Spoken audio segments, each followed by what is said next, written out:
அதே போல் வைரமுத்து சர்ச்சை பேச்சு என்பது விட அவர் ஒரு காம பேச்சு. அந்த மனிதனுடைய மனதில் என்ன தாக்கம் இருக்கின்றது அதை வைத்தான் நீங்கள் பயணம். திருமணமான முதல்வர் அவருடைய நிலைப்பாடு காம வைரமுத்து.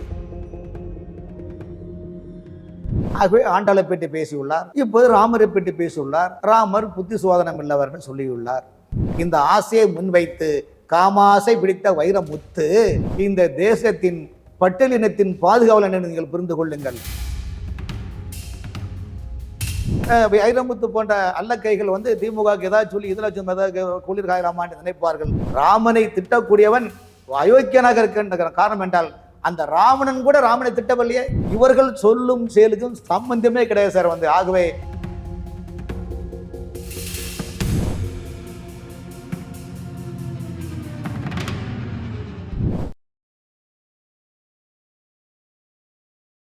மக்கள் 369 நேயர்களுக்கு வணக்கம்.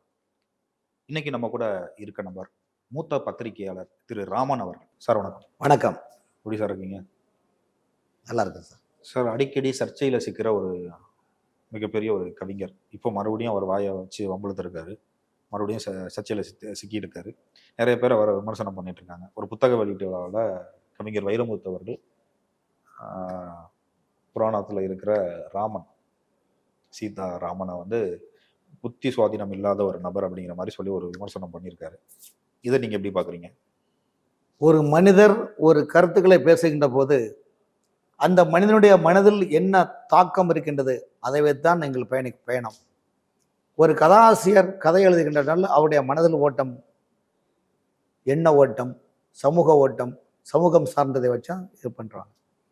அதே போல வைரமுத்து சர்ச்சை பேச்சு என்பது விட அவர் ஒரு காம பேச்சு. அதுக்கு உதாரணம், அவர் எழுதின வசந்தின்னு ஒரு படத்துல ஒரு பாட்டு உண்டு, மோகன் மாதிரின்னு நினைக்கிறேன். ரவி வர்மன் எழுதாத கவியோன்னு ஒரு பாட்டை பாடி வரக்கூடாது. அதில் இடையில ஒரு வரி வரும், பூமாலையே உன்னை மணப்பேன், உன் புதுச்சேலை கசங்காமல் அணைப்பேன், பூமாலையே உன்னை மணப்பேன், உன் புதுச்சேலை கசங்காமல் அணைப்பேன்னு வைரமுத்துல நான் பாடல். இந்த வரிக்கு என்ன அர்த்தம்னா, அமெரிக்காவில் இலக்கிய மாநாடு கூட்டம் நடந்தது.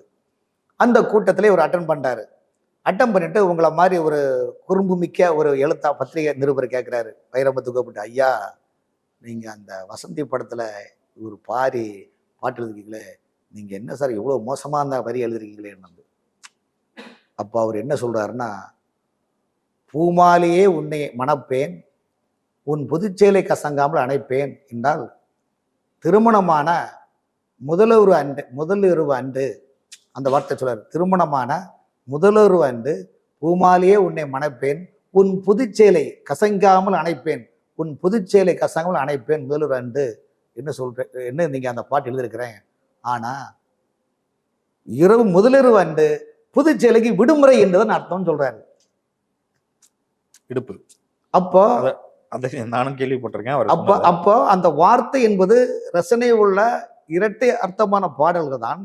அந்த பாடல்ல மட்டும் கிடையாது, அவர் எழுதுன நிறைய எல்லாமே காதல் ரெட்டிப்பு. அந்த ரெட்டிப்பும் காதல் பாடல் வரும்போது அவர் எத்தனை பெண்களுடைய வாழ்க்கையை சீர்லிச்சார் என்பது அது நான் சின்மாய்க்கே வெளிச்சம். அவ்வளவுதான், வேற ஒன்றும் தேவை கிடையாது. அப்போ உன் நண்பன் யார், உன்னை பிடி நான் சொல்றேன்னு சொல்லுவாங்க. நான் ஒரு அறிவாளிகிட்ட பழகினால் என் சிந்தனை அறிவாளாக நான் பரிமாறுவேன். நான் ஒரு சினிமாக்காரர்கிட்ட பழகினால் என் சிந்தனை சினிமாக்காரனாக தான் என்னுடைய மனநிலை வரும். நான் ஒரு நல்ல நண்பனாக பழகினால் நல்ல நண்பனாக எண்ணம் வரும். அதே போல் அவருடைய நிலைப்பாடு காம வைரமுத்து. நீங்க கா போட்டு மா போட்டு வைரமுத்து கூட சொல்லலாம், காம வைரமுத்து கூட சொல்லலாம். இன்னொரு மாதிரி சொல்லலாமே. ஆகவே காம வைரமுத்து ஏற்கனவே அவருடைய மனநிலை அப்படிதான். ஆகவே ஆண்டாளை பற்றி பேசியுள்ளார். இப்போது ராமரை பற்றி பேசியுள்ளார். ராமர் புத்தி சோதனம் இல்லவர்னு சொல்லியுள்ளார். ஆனால் சொன்னவருக்கு தான் புத்தி சோதனம் இல்லை. காரணம் என்றால் ராமபிரானை எங்கே விமர்சனம் செய்யவில்லை. ராமபிரானை விமர்சித்தவர்கள் இந்தியாவிலே தீக்காக்காரங்க மட்டும்தான்.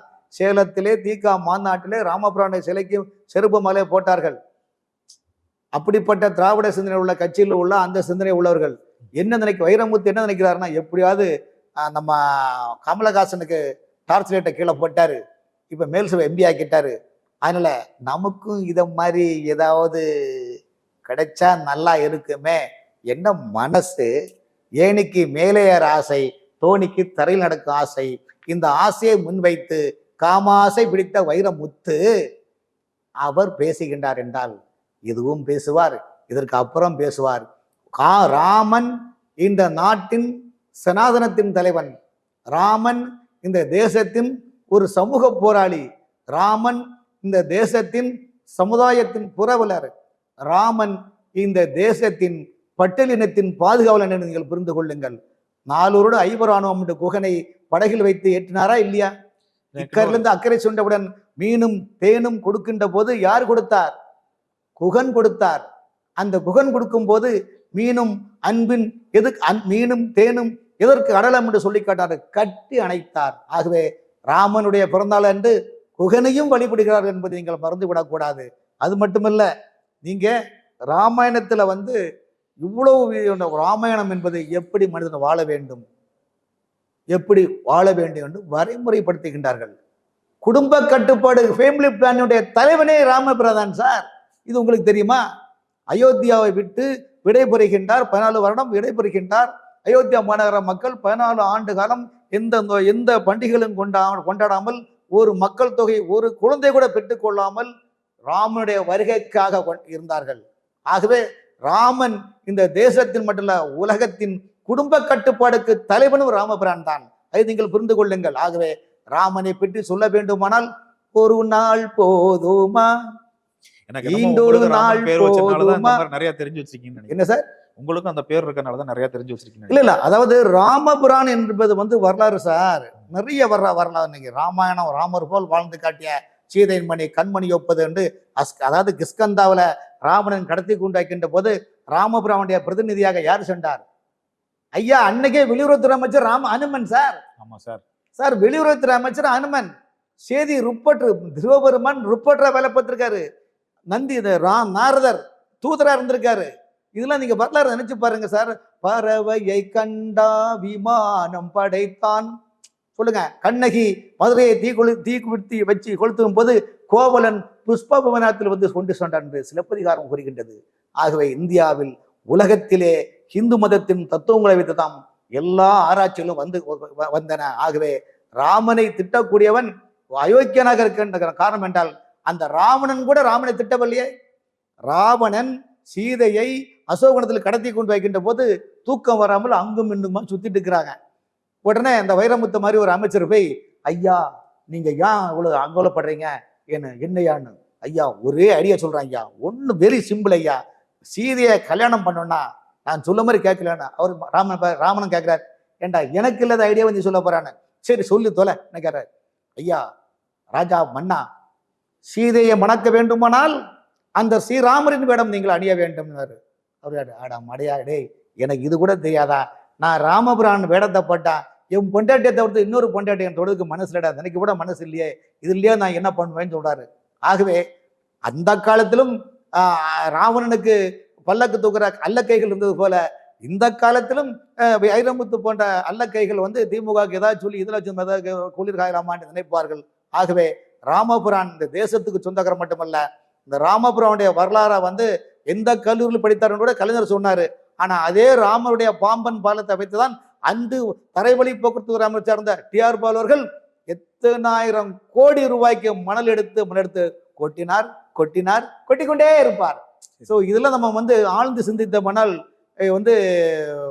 நிறைய விஷயங்கள் பேசலாம். அதனால ராமபுரானை இன்னைக்கு ஒரு விஷயங்கள் சார், கவிஞர் கண்ணதாசன் அர்த்தமுள்ள இந்துமத்துல சொல்றாரு, மலையை வரவழைத்ததே ஒரு பெண் தெய்வம் தான் சொல்றாரு. இது நாத்திகவாதியும் ஏத்துட மாட்டீங்க, ஆனா ஆத்திகர்கள் ஏத்துக்கிடுவாங்க. ஆண்டாள் திருப்பாவையில என்ன சொல்றாங்க தெரியுமா? ஆளிமலை கண்ணா ஒன்று நீ கைவரவேல் ஆளி போல் மின்னி வலம்புரி போல் நின்றனவும் பிள்ளாய் எழுந்திராய் பேய்முலை நஞ்சுண்டு நாராயணனே நமக்கே படை தருவான் என்று மார்கழி மாசம் பெண்கள் அதிகாலையில் இருந்து பூசணி போய் வைத்து கோலம் போட்டு சாணி போட்டு மெழுகி வைத்து வீட்டிலிருந்து பாடுவது மழை நீர் போயிட்டு இருக்கு. கோவதை நாச்சியார் பாடிய பாடல் சார். மழையை வரவழைத்ததே பெண் என்றால் தீக்காக்காரங்க ஏத்து விடுவாங்களா சொல்லுங்க? இவர்கள் சொல்லும் செயலுக்கும் சம்பந்தமே கிடையாது சார். ஆகவே இவர்களை பொறுத்தவரையும் பொய்யிலே பிறந்து பொய்யிலே வளர்ந்த புலவர் கோமானேன்ற ஒரு நிலைப்பாட்டுக்குரியவர்கள். காரணம் என்றால் இந்த பாட்டு வரையும் கலைஞர் எழுதின பாட்டு தான். ஆகவே உன்னுடைய எண்ணம் எப்படியோ அதே போலதான் சிந்தனையும் ஓடும். ஆகவே வைரமுத்து இதையும் பேசுவார், இதுக்கு அப்புறமும் பேசுவார். ஆகவே அயோத்தியா நாயகன் ஸ்ரீ ராமனை வசைப்படியவர்கள் எல்லாம் சரித்திரத்திலே நிலைத்து நிற்பவர்கள் கிடையாது. உலக வரலாற்றில் கட்டப்பொம்மன் வரலாறு நிற்கின்றது, எட்டப்பன் வரலாறு எங்கேயாவது நிற்கின்றதா ஐயா? சொல்லி பாருங்க, சொல்லுங்க. இயேசு கிறிஸ்துடைய வரலாறு நிற்கின்றது, எங்கேயாவது போட்டு காட்டி கொடுத்தவனுக்கு வரலாறு இருக்குதா? சொல்லுங்க. கட்டப்பன் இருக்கிற வரைக்கும் கட்டப்பனோட வரலாறு இருக்கிற வரைக்கும் எட்டப்பன் வரலாறு. ஆமா சார், ராமன் என்ற வரலாறு ராமனுடைய நிலைப்பாடு. ஆனா ராவணன் ஒரு மிகப்பெரிய சிவபக்தர். ஆனால் சந்தர்ப்ப சூழ்நிலைகள் அவர் பெற்ற சாபத்தினால்தான் ஒரு பெண்ணால் ஒரு பாதிப்பு வந்தது. அந்த சீதா தேவி கமல் தெரியுமா? அதாவது அரக்கர் குலத்தினுடைய நாயகன் சுக்கராச்சாரியார், குருநாதர். அந்த சுக்கராச்சாரியார் இலங்கையிலே ஒரு ஆசிரமத்தை அமர்ந்து கொண்ட போது ராவணன் ஆற்றில் இருந்து வருகின்ற, இலங்கை ஆற்றில் வருகின்ற ஒரு பெண் குழந்தையை பார்க்கின்றார். பெண் குழந்தையை பார்த்து ஐயோ அவர் பெண் குழந்தையால உயிர். இந்த குழந்தையை கொண்டு சுக்கராச்சாரிட்ட காட்டாரு. சுவாமி, இந்த குழந்தைய நான் வளர்க்கலாம் பார்க்குறேன், நீங்க ஆசி கூட நீங்க ஓகே சொன்னா வளர்ப்பேன்னு. சுக்கராச்சாரி குழந்தையை பார்க்கின்றார், தன் ஞான திருஷ்டியால் பார்க்கின்றார். ஆஹா ராவணா, இந்த குழந்தையால் உன் வம்சம் அழியும், எங்கிருந்து எடுத்தியோ அங்கே கொண்டு வை என்று சுக்கராச்சாரி சொல்லுகின்றார். ராவணன் பெருமூச்சு விட்டு முழு ஏக்கத்துடன் அந்த ஆற்றில் எங்க எடுத்தாரோ அங்கு கொண்டு விடுகின்றார். அந்த குழந்தை யார் தெரியுமா? சீதா. அந்த குழந்தை யார் தெரியுமா? ஜனக மகாராஜருடைய பூமியிலே ஏறு உலகின்ற போது பூமாதேவியாக சித்ரா சீதையை பாவிக்கின்றாள் என்ற வரலாறு அறிந்தவர்களுக்கு இது புரியும்.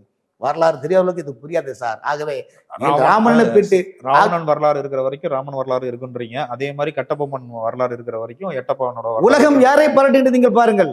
உலகம் யாரை பாராட்டுகின்றது என்பது ராமன், அதாவது ராமன் நாம ஜபத்துக்கு நிகர் எதுவுமே இல்லைன்னு அனுமன் சொல்லுகின்றார்.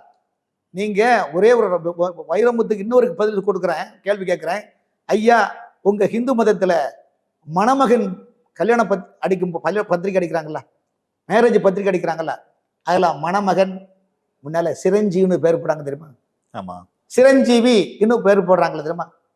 இது எப்படி வைரமுத்து சொல்லுவாரா? சொல்லுங்க ஐயா. அனுமன் இரவு நேரத்தில் கனவு காணுகின்றார். தான் கண்ட கனவுகளை அன்னை சீதாதேவியுடன் சொல்லுகின்றார். அன்னை சீதாதேவி சொல்லுகின்றார், நீ பித்ருக்களுக்கு தர்ப்பணம் பண்ணி என்று சொல்லுகின்றார். அதே போல் ஆஞ்சநேயர் பித்ருக்களுக்கு தர்ப்பணம் செய்தார். 3 மாதம் 4 மாதம் கனவு எதுவுமே வராமல் இருந்தது. மீண்டும் கனவு வருகின்றது. அந்த கனவு வருகின்ற போது மீண்டும் அனுமன் சீதாதேவியிடம் சொல்லுகின்றார். அப்போது சீதாதேவி சொல்கிறார், நீ திருமணம் செய்து கொள் என்று சொல்லுகின்றார். திருமணமா? அது என்னது என்று கேட்கின்றார். உன் பாஸ் இருக்கிறானே சுக்ரீவன், அவர் தானே வானரப்படை தலைவன், அவங்ககிட்ட போய் சொல்லுன்னு சொல்றாங்க. அனுமன் நேர போய் சுக்ரீவன்கிட்ட சொல்றாரு. துங்கபத்ராவில் இருக்கக்கூடிய துங்கபத்ரா வாழக்கூடிய சுக்ரீவன்கிட்ட சொல்றாரு, இந்த மாதிரி சீதாதேவிட்ட போனேன், திருமணம் பண்ண. எனக்கு என்ன திருமணம்? அப்பா ஈஸ்ட் கிஸ்கந்தாவிலே சிலம்பா என்ற பெண்ணுக்கு, வானர பெண்ணுக்கு நவீன சுயமரம் பார்க்கின்றார்கள், அங்கு நீ செல்லுங்கள் என்று சொன்னார். அனுமன் அந்த விலாசத்தை நாடி செல்லுகின்றான். அந்த அரண்மனையிலே அனுமன் வந்துள்ள என்று சொல்லுகின்றார். சிலம்பா சில 3 கேள்விகளை அந்த அரண்மனையில் உட்கார்ந்து அவங்க அம்மா மற்றும் அமைச்சர்லாம் உட்கார்ந்து கேள்வி கேட்கிறாங்க. 3 கொஸ்டின் கேட்கிறாங்க சிலம்பா. நம்பர் 1, நான் செல்லமாக அழுது கொண்டிருப்பேன், எனக்கு நீங்கள் எப்படி சோறு ஊட்டீர்கள்? நம்பர் 2 கேள்வி, 2வது கேள்வி, எனக்கு முத்து மாலை தேவை, எப்படி நீ கொடுப்பாய்? நம்பர் 3, நான் காதல் வசப்படுவேன், என் காம வசப்பத்தின் எப்படி அதை அடக்குவாய் என்று 3 கேள்வி கேட்கின்றார்கள். அந்த 3 கேள்விக்கும் அனுமன் சொன்ன பதில், நீங்கள் செல்லமாக அழுது கொண்டிருக்கின்ற போது என் இரும்பு கரத்தால், நான் திருக்கரத்தால் சோறை ஊட்டி உங்களுக்கு ஊட்டுவேன்னு சொல்றாங்க. கொஸ்டின் 1. நம்பர் 2, நீங்கள் முத்துமலை கேட்டீர்கள், என் அன்னை சீதாதேவிடம் மனம் போல முத்துமலை உள்ளது, நான் வாங்கி தருவேன் என்று சொன்னார். நம்பர் 3, நீங்கள் காமத்தை பற்றி சொன்னீர்கள், காதல் வசத்தை பற்றி சொன்னீர்கள், என்னுடைய ஃப்ரெண்டு சுக்ரீவன் இதில் பெரிய எக்ஸ்பர்ட்டு, அவங்ககிட்ட கேட்டு சொல்றேன்னு சொல்றாங்க. இந்த 3 கேள்வியும் கேட்டுக்கிட்டு சிலம்பா சொல்லுகின்றார், நீ போய் சுக்கிரீவனை அனுப்பு என்று சொல்லுகின்றார். சொல்லுகின்ற போது அனுமன் வீட்டை விட்டு அந்த அரங்கத்தை விட்டு வெளியே செல்கின்ற வெளியே செல்ல கூட இல்லை. செல்லுகின்ற நேரத்தில் அந்த சிலம்பாவுடைய அரண்மனையில் அனுமனை பார்த்து பரியாசப்படுத்தி கூச்சல் குழப்பத்தை எடுத்து கேவலப்படுத்துகின்றார்கள். அனுமன் கோவப்பட்டு உடனே வந்து சிலம்பாவின் தலைமுடியை தூக்கிட்டு வானத்தை நோக்கி ஃப்ளையும் போறாரு. போகும்போது இதை பார்க்க வந்த அனுமனுடைய நண்பர்களான வானரப்படைகள் பயந்து போய் மேகக்கூட்டத்தில் ஒடிச்சிருக்குது என்று வரலாறு சொல்லுகின்றது. அப்படியே போகின்ற போது சிலம்பா சொல்லி, என்னை விட்டு விடு, நான் இது போன்ற நிறைய பேரை இப்படிதான் சொல்லி தமாஷா எடுத்திருக்கிறேன், அதே போலதான் ஒன்னையும் தமாஷா எடுத்தேன்னு சொல்லும் போது துங்கபத்திர நதியிலே சுக்ரீவன் பெண்களுடன் குளித்துக் கொண்டிருக்கின்றான். அந்த குளித்து கொண்ட காட்சியை பார்க்கின்ற போது சுக்ரீவா இதோ பிடின்னு அங்கு கொண்டு சிலம்பா பொத்தனை கிளப்பட்டு நேர அயோத்தி அன்னைக்கு சொல்லுகின்றார். நடந்த சம்பவத்தெல்லாம் அன்னை சீதாதேவியிடம் சொல்லுகின்றார். சீதாதேவியிடம் சொல்லுகின்றார். அவர் சொல்லுகிறார், அம்மா சீதாதேவி அன்னையே, இவ்வளோ பெரிய பறந்து விரிந்த உலகத்தில் இறைவன் எனக்கு சிறிய இதயம் கொடுத்துள்ளான். இந்த இதயத்தை பிரித்து ஓப்பன் பண்ணி பார்த்தா அன்னை சீதாதேவியும் ஸ்ரீ ராமனும் தான் தெரிகின்றார்கள். எனக்கு இந்த ஜென்மத்தில் திருமணம் என்றே வேண்டாம். அன்னையே, ஒரே ஒரு வரம் கொடுங்கள். என்ன என்று கேட்கின்றார்கள். நான் நித்தம் சிரஞ்சீவி என்ற வரம் எனக்கு கொடுப்பாயார்களா என்று கொண்டார். சற்று புன்முறலோடு அன்னை சீதாதேவி அப்படியே ஆகட்டும் சொல்லுகிறார். அன்று முதல்தான் ஜெய் ஸ்ரீராம் என்ற வார்த்தை உருவாகின்றது. வரலாறு முக்கியம் சார். ஆகவே தான் இந்து மதத்தில் மணமகன் முன்னால் சிரஞ்சீவி என்ற பெயர். இதில் கூட நான் சொல்ல ராமனை பற்றி சொல்ல வேண்டுமானால் சொன்னால் உங்களுக்கு பசி எடுக்காது சார். பசி என்பதே எடுக்காது. இதை நீங்க நினைக்க உங்க பசி எடுக்காது சார். அப்படிப்பட்ட ஒரு நிலைப்பாடு உள்ள ராமனை பேசினார்களே, ஆனால் பேசுவார்கள். இதெல்லாம் நம்ம பொருட்படுத்த அவசியம் கிடையாது. அவர் யாரை புத்தி சொன்னதில் சொன்னார்களோ அதே போல் அந்த அவர் அல்ல, சொன்னவர் தான் புது சொன்னல இருந்து என்னுடைய பதிவு. கண்டிப்பா, நிச்சயமா நீங்களும் நிறைய விஷயங்களை பகிர்ந்துக்கிட்டீங்க. ரொம்ப நன்றி. நன்றி.